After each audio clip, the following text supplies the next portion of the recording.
For centuries, the sands of Egypt have hidden countless secrets, but among them lies a structure that time itself tried to erase. Not the Great Pyramid of Khufu, not the Step Pyramid of Djoser, but something darker, something almost forbidden. They call it the Black Pyramid of Egypt. South of Cairo, in the desert plain of Dahshur, stands a ruin that few dare to visit. From afar, it looks like a broken hill, a forgotten scar upon the earth. Yet long ago, it was meant to be a monument of immortality.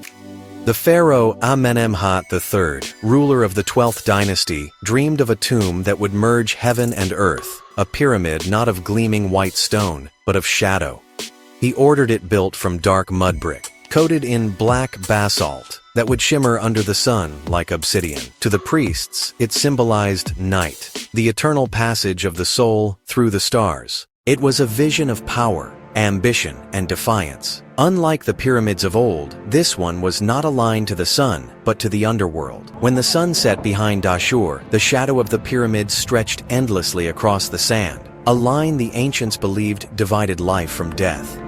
The people whispered that the pharaoh had captured the darkness itself, but from the beginning, the earth resisted him. Beneath the foundation lay soft clay, the breath of the Nile, shifting and treacherous.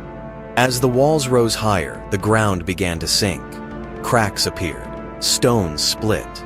The very structure that was meant to defy death began to collapse before it was even complete. When Amenemhat died, his dream had already turned to ruin. His builders sealed the failing tomb with limestone blocks, leaving behind corridors that led nowhere, chambers that had no air, and a coffin chamber swallowed by the weight of its own ambition. The Black Pyramid became not a gateway to eternity, but a warning. When the desert winds quieted and centuries passed, the Black Pyramid disappeared beneath the dunes. For a long time, no one remembered it even existed. Travelers who crossed Dahshur spoke only of the Red Pyramid and the Bent Pyramid, the two giants that gleamed beneath the sun. But beneath their shadows, the ruins of Amenemhat's dream still waited, silent and buried. It wasn't until the 19th century that explorers rediscovered it. What they saw was not a pyramid, but a mound of shattered stone and decayed mud brick. Yet as they dug deeper, the sand revealed something far stranger, a maze beneath the earth, carved in secrecy. Tunnels stretched in every direction, twisting like veins. Corridors ended in sudden walls, as if meant to deceive anyone who dared to enter. Deep below, they found chambers sealed with massive quartzite blocks, each one heavier than a truck, each carved with uncanny precision. No human hand could have moved them easily. Not then. Not now.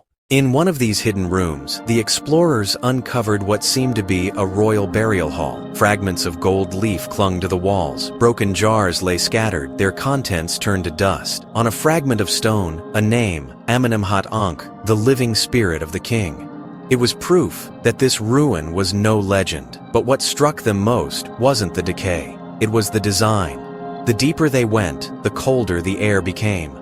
The walls shifted from rough stone to smooth limestone, and then to quartzite that shimmered faintly when light touched it. It was as if the entire pyramid had been built to guide the dead from darkness to light, from earth to eternity. Ancient texts describe the journey of the Ka, the soul, through the Duat, the underworld. Every chamber it passed represented a trial, every door a gate between life and the afterlife. Some scholars now believe the Black Pyramid wasn't meant only as a tomb, but as a spiritual machine, a Maitri and Dao.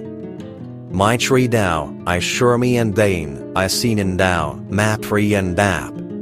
Ayap for the pharaoh's soul to ascend beyond mortal limits. Others reject this, calling it superstition. They say it was simply poor engineering, a failed monument. Yet the symmetry, the patterns, the deliberate misdirection of the tunnels, they speak of purpose, of knowledge now lost.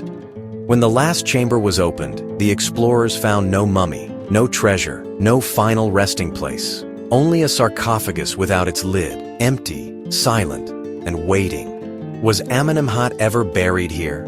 Or did he foresee the collapse and move his remains elsewhere, leaving behind a decoy for eternity? No one knows. But what is certain is this: beneath the sands of Dahshur lies not just a ruin, but a riddle carved in darkness. The villagers who lived near Dahshur had always feared the place. They said no one should walk too close to the ruins after sunset, because when the wind blew across the desert, it carried voices. Some swore they had seen faint lights flickering over the broken stones, as if the dead were still guarding what was theirs. When modern excavations began, strange things happened. 3 workers fell ill after entering one of the sealed chambers. Their skin turned pale, their breathing grew shallow, and within days, they were dead. The doctors blamed infection from the ancient dust, but the locals had another explanation. They called it the Pharaoh's breath. Word spread quickly. Even those who didn't believe in curses began to sense something wrong with the air around the site. The temperature dropped near the ruins. Tools rusted faster. Photographs came out distorted. Some said the pyramid was still alive, still pulsing with the energy it was built to contain. Egyptian mythology spoke of the Duat, the underworld, where the soul traveled through darkness before reaching the light of rebirth. If the Black Pyramid was truly built to mirror that passage, then it was never meant to be disturbed. The moment humans broke the seals, they weren't just entering a tomb, they were crossing into the realm of the dead. And yet, the greatest mystery wasn't the curse, but the missing king. No one ever found the mummy of Amenemhat III. Some archaeologists believe it was moved to his second pyramid in Hawara, far to the south. But others claim the king's true resting place was hidden deeper, sealed within the Black Pyramid itself, beyond a false wall that no one has yet discovered. In ancient texts, there is a phrase carved into a fragment found near the site. "He who commands darkness shall walk unseen." Was it a warning or a confession from a king who sought immortality not of flesh, but of spirit? The Black Pyramid became more than a monument. It became a legend reminder that even a god king could not escape the weight of his own ambition. Time devoured his creation, the same way it devoured his name. Yet somehow, through ruin and silence, his presence still lingers in the sands of Dahshur. Every sunset, when the light fades and the desert turns crimson, the shadow of the pyramid stretches farther than the eye can see. The locals say it reaches the horizon, a line between the living and the dead, and when the wind rises, they whisper, "The Pharaoh walks again."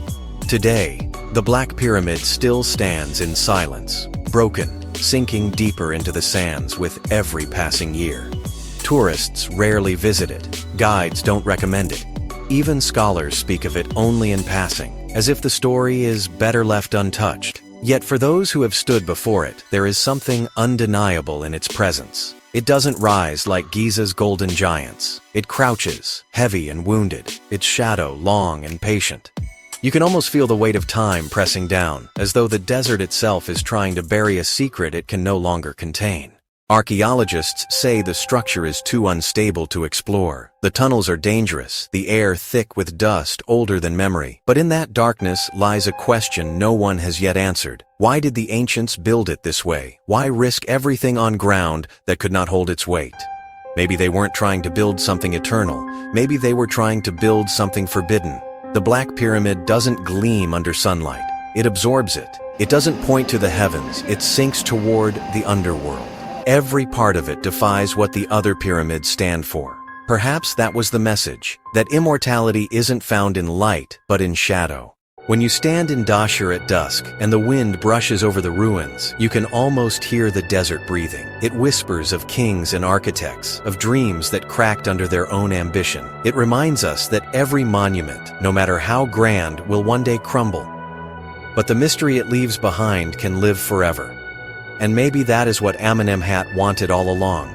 Not perfection, not glory, but remembrance, the kind that outlives even stone. Because though the Black Pyramid has fallen, its silence still speaks. Its darkness still endures.